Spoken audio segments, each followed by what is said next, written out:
What's up, everybody? I'm Thomas J. Bellezza, and welcome to The Right Mindset. Today, we are actually going to do something special on this channel. We are going to focus on the story of Octavia E. Butler, an author of all things. So, she was an American science fiction author and a multiple recipient of the Hugo Nubula and the Hugo and Nubula Awards. Nubular. All right, so let's do it. Let's talk about Octavia E. Butler. Hit the credit.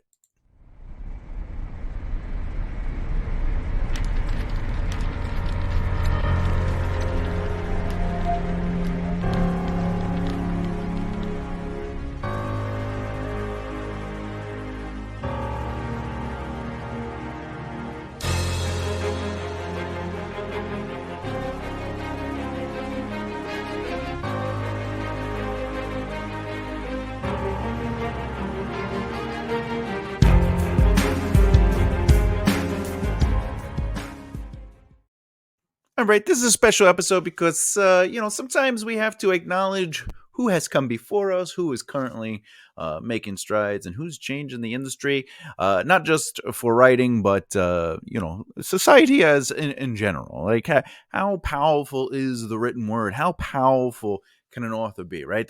The sword is mightier than the pen, right? No. The pen is mightier than the sword. And it's amazing how words can provoke emotions, ideologies, and the ability to make people think in a sense where our philosophies change. And, Octavia was one of those authors who definitely had an influence on her community and the community at large around the world, right? So before we get started, obviously, thank you so much for supporting this channel. If you're new here or you've been here for a while and you just haven't hit that subscribe button for some reason or another, why don't you give that subscribe button a click and follow along on lessons about our craft, analyzing and reviewing storytelling, and interviews with fellow writers as we celebrate the industry and talk shop together.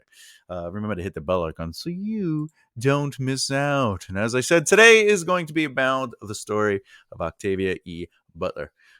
Fun fact, I have a really lovely friend who I know named Octavia. I think that's a great name, by the way. It's just like it's so unique. Anyway, let's get on to it. Some of you might be saying, well, who is Octavia? Well, I'm going to tell you right now. We could there's a photo of her. You haven't seen her at different stages of her life. She has passed away, but let me read some stuff about Octavia E. Butler. Let's do it. In 1995, Butler became the first science fiction writer to receive a MacArthur Fellowship. Well, that's pretty exciting, right? She was born in Pasadena, California. Butler was raised by her widowed mother. Life is interesting, isn't it? As it decides for us where we will begin, but it doesn't have to be where we live our dreams. The places we are born are not in our hands. The people that give birth to us and raise us are not in our hands.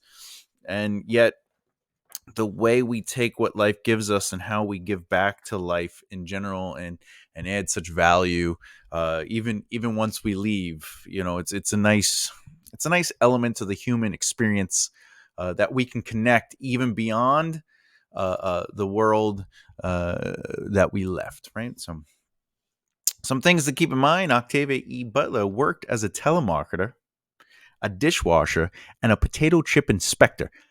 And first of all, a potato chip inspector. Think about. I don't know about you, but that's not the job anybody would want, right?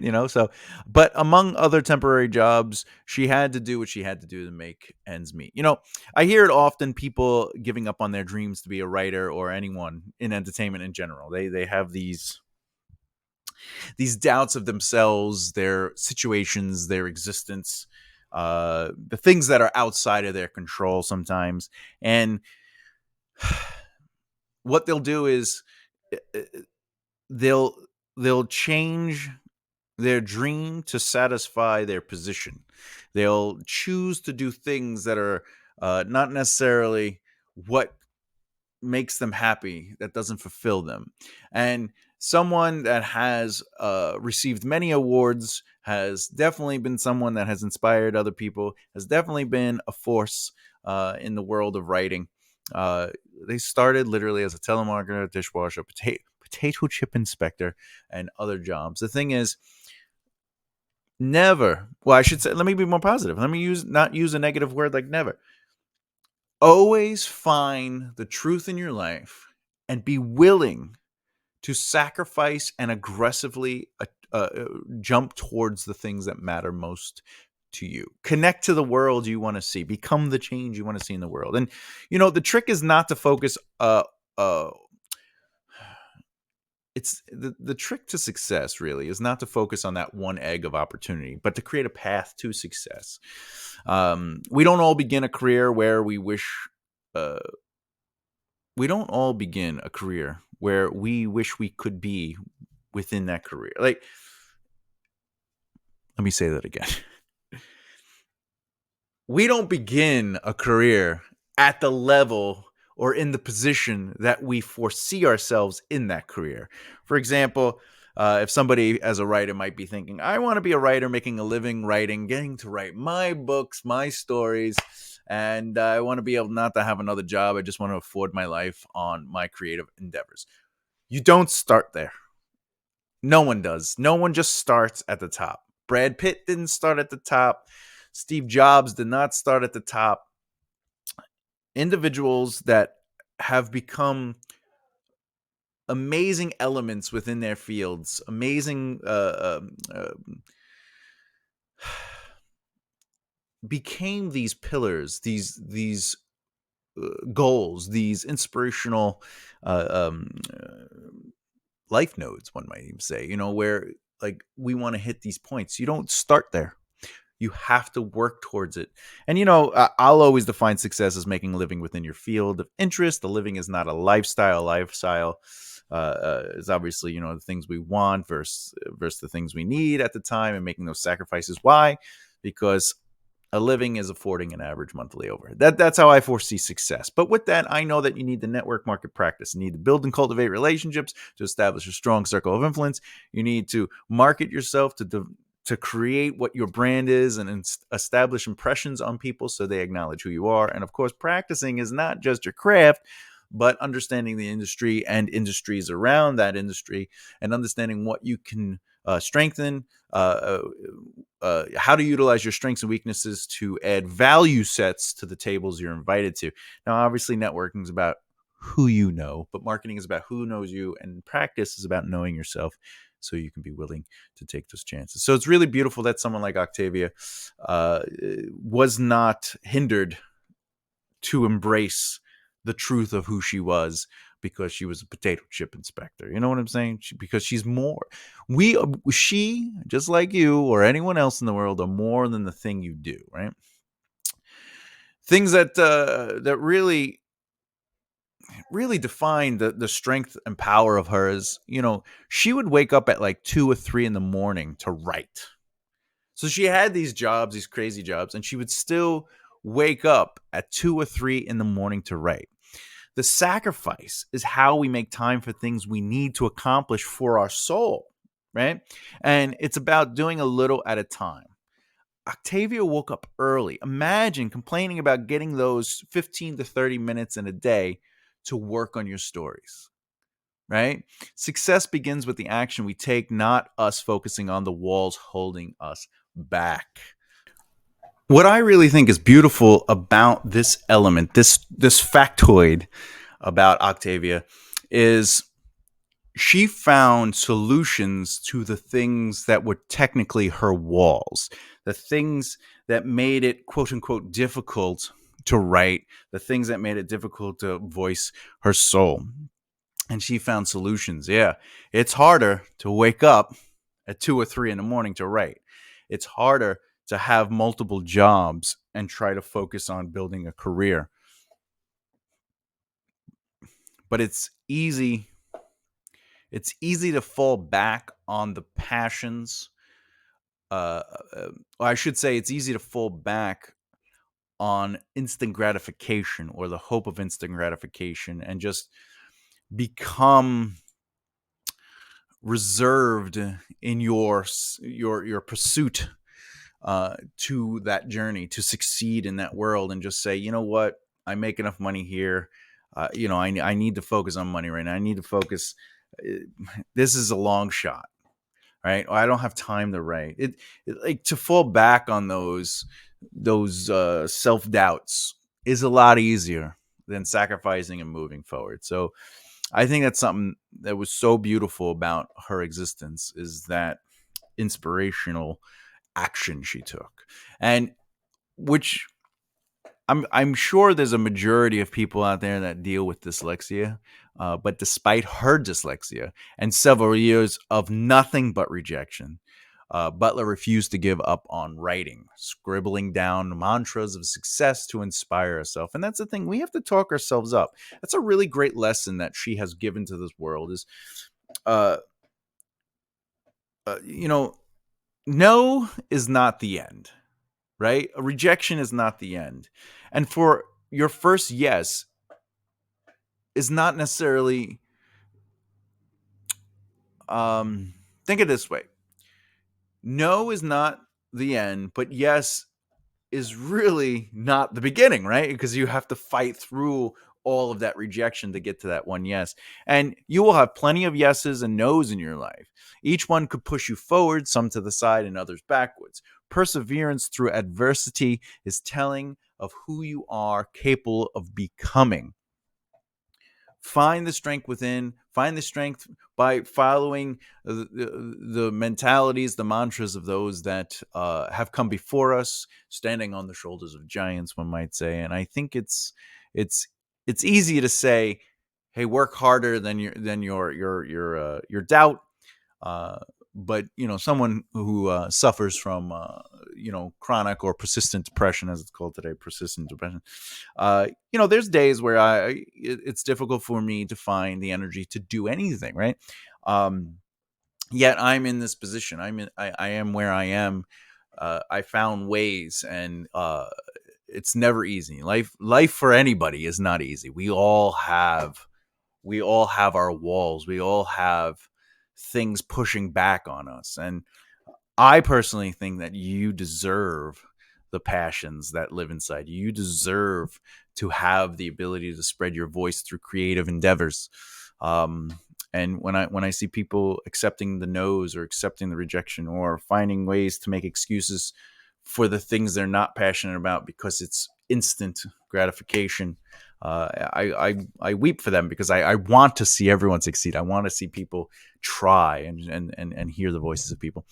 Um, but over her time, Octavia's hard work did pay off when she sold her first story to author Harlan Ellenson, who encouraged her to attend a science fiction writing workshop. So that has to do with the networking. Remember, networking is who you know, marketing is who knows you, and practicing is knowing yourself. And all three of those things came together in this moment. She knew Harlan understood her value, and then she was able to say, all right, the business needs me here. And being around believers of who you are, but people who believe in you, is essential to success. Having people pushing you to be you is beautiful. And we draw people closer when we become the world we want to see.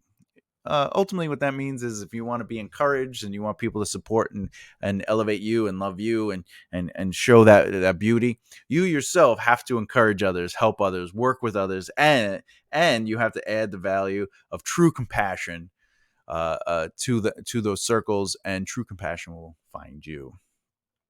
That's a little philosophical, but I'm throwing that in there, right? Butler went on to become one of the most successful and groundbreaking sci-fi authors of all time. Listen, she did it not just by writing, but by being true to herself, by being involved, and by surrounding herself with good souls, and by always working forward, even when she was being held back. Octavia was a powerful force. She earned every element of her truth. She she was worthy of the praise that she got and the awards she got. Something that I would someone I would like to point out is some of the quotes and wisdom. Let's jump on this, right? In order to rise from its own ashes, a phoenix must first burn, right? Let me repeat that. In order to rise from its own ashes, a phoenix first must burn. That was Octavia Butler, Parable of the Talents, right? So that's a really powerful quote. And there's some great wisdom in there. In order to rise from its own ashes, a phoenix first must burn. And the reality is the phoenix dies. The phoenix basically, the version of you before you take your next step has to fade. You have to burn away that past. You have to burn away the inconsistencies. You have to burn away your walls. You have to burn away your failures and accept who you are, and then reevaluate yourself and learn to strengthen your weaknesses and enhance your strengths so you can bring value to the tables in your life. The rise of the phoenix is somebody that takes the hits but keeps on pushing, right? That's my insight to that. Obviously everyone's going to have their own emotional opinion to that, and it's all absolutely fine. Another one is, when your rage is choking you, it is best to say nothing. Oh, that's great. Fledgling, that comes from fledgling, right?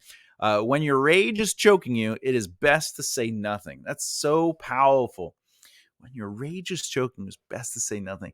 It means that think before you speak. That's what I'm saying. When you allow your emotions to become the rage inside you, sometimes you might say or do things you don't truly believe, or you may believe them, but our thoughts are one thing, but once they come out, they become reality. And we don't always want to hurt people's feelings, and we don't always want to live with anger or hate or hurt first. We want to live with love and compassion first, right? And because that brings people together. We listen to the ones we feel safe with and we love. However, we feel safe with people who we believe in, who are compassionately loving us, but also challenge us when we make bad decisions or when we have ideas. Like when you trust the people around you and you're able to hear people, there's self-growth in that. There's community growth too. But I like this kind of, when your rage is choking you, it is best to say nothing. And I think that's important. I think when you are angry or emotional about something, it's good to take a step back. I have fallen victim to the outburst of rage, especially when dealing with people that I feel are taking advantage of me emotionally, mentally, physically, or my time. If I think people are, lying to me, like I get extremely emotional. And the thing is, I can control it up until a point. How many times can you listen to something or someone or be treated a certain way before you're just like, what is going, right? So a good rule of thumb might be, when you feel yourself being repetitively pushed to that limit where you have to hold your tongue, and now you're just like, I can't hold my tongue anymore, maybe that person shouldn't be in your life. Maybe it's time to reevaluate those you surround you with. Now, this comes from Bloodchild and Other Stories. The quote is, first forget inspiration. Habit is more dependable. Habit will sustain you whether you're inspired or not. Habit will help you finish and polish your stories. Inspiration won't. Habit is persistence in practice. I love this one because this is something that I definitely teach people that I work with, when I consult people, when I'm helping writers, individuals in the entertainment industry. This is so valuable. It's like some I had a family member once say, you know, how do you?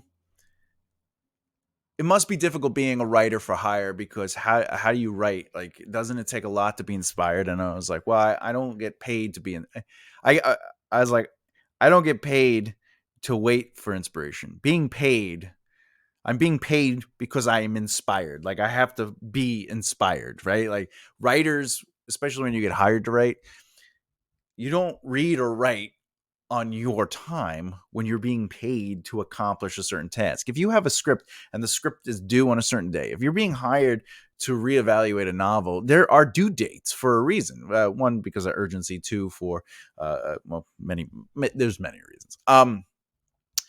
And they said, how do you, it must be difficult being a writer, like you have to find inspiration. I go, I don't have to find inspiration. I have to be inspired all the time. And the way I do that is habits. You probably heard the write every day. Writing every day doesn't mean that you have to sit there and write 3,000 words every day. It just means that you have to find the habit to start writing. Even when you're not inspired or you don't have anything, just write. Even if you write for 10 minutes, you might become inspired to write out a whole massive collection of words. But the point is the habit of sitting down and say, like for me, I do an hour of writing every day. In that hour, I might write one word, a sentence, a paragraph, or whatever, or I might write up to 3,000 words in a sitting. It really depends on how aggressive I am. Usually a 3,000 word day, I will have a 90 to 120 minute block. What I'll do is I'll do an hour, I'll take a break, and I'll come back and I'll write another hour. But I always write 60 minutes a day. No matter what, I give myself 60 minutes a day. It's a block of time that I shut everything off. And it's not really about I need to hit a number of words. It's that I just need to be writing. And usually, while I'm writing a thought or an idea, or I'm brainstorming, or I'm just thinking, or I go for a walk before that hour session, I've created those habits where if I sit down in front of the computer for this hour, I hit my timer, my brain goes into write mode because I've taught it to do so. And the habit is persistence and practice. It means that you have to literally do it. And again, writing doesn't necessarily mean you have to sit there and write a billion words. It just means that you have to sit. It's whatever, 3:00. Here's my hour set. I have my program up. Let me just touch the keyboards. Let me brainstorm. Oh, you know what? I can't write thoughts. I can't write dialogue. I can't write scenes. I can't be descriptive, but I can brainstorm. What are things that I would like to happen here? What are things that have I accomplished things? You know what? Let me read a little bit, not to edit, right? Personally, I like to edit after I'm done my zero draft, and then I edit after my first draft, and then I give it to alpha readers. But I read to, maybe not even the whole thing. I might read the last paragraph or the last couple paragraphs, and just to kind of get my brain back into the moment, right? So you need to create these habits and persistence in practice, right? So habit is persistence in practice, meaning you have to do it. Okay, it's like working out. If you want to work out, you wake up at 6, and that's when you want to do. Wake up at 6. Get out of bed. Find a reason to get better. You know what? It's difficult to get out of bed. I can't work out. All right, don't work out. Just get out of bed. 6:00 hits. How about just wait? Oh, I can't get out of bed. You know what? 6:00. Let the alarm clock go off every morning at 6:00. Just wake up and just lay there in your bed. Once you start getting comfortable getting up, then get up and get out of bed. Right? And well, it's whatever. It's difficult. All right. Well, while you're laying there, why don't you turn on the light? Lay in bed, turn on the light. So when you find yourself, it's difficult to do something, create the habit to start off with that is a little alteration to the thing that you have to change and create. That's my little insight today. I'm gonna keep going. Last quote and wisdom. This is a parable of the talents. So choose your leaders with wisdom and forethought. To be led by a coward is to be controlled by all that the coward fears. To be led by a fool is to be led by the opportunists who control the fool. To be led by a thief is to offer up your most precious treasures to be stolen. To be led by a liar is to ask to be told lies.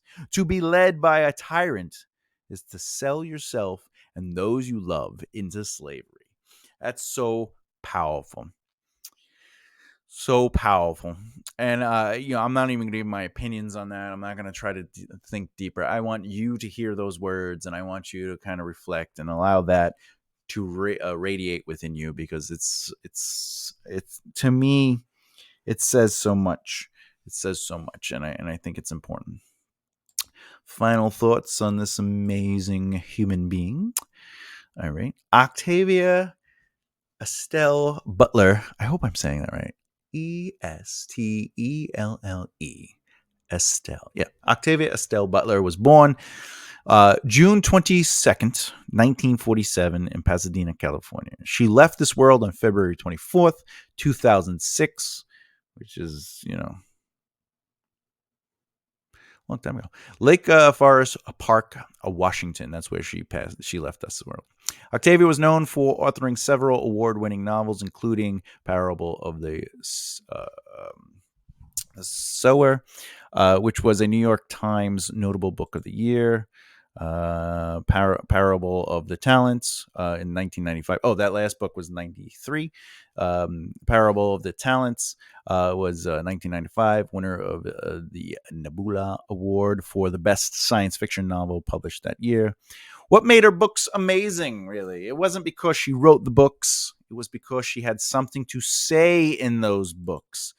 Greatness is more than look at me. Greatness is filling ideas up with power. Parable of the Sower is a post-apocalyptic science fiction novel that provides commentary on climate change and social equality. The novel follows Lauren, a young woman who can feel the pain of others and becomes displaced from her home. I don't make this stuff up. This is great. Have something to say beyond, I have a cool story idea to tell.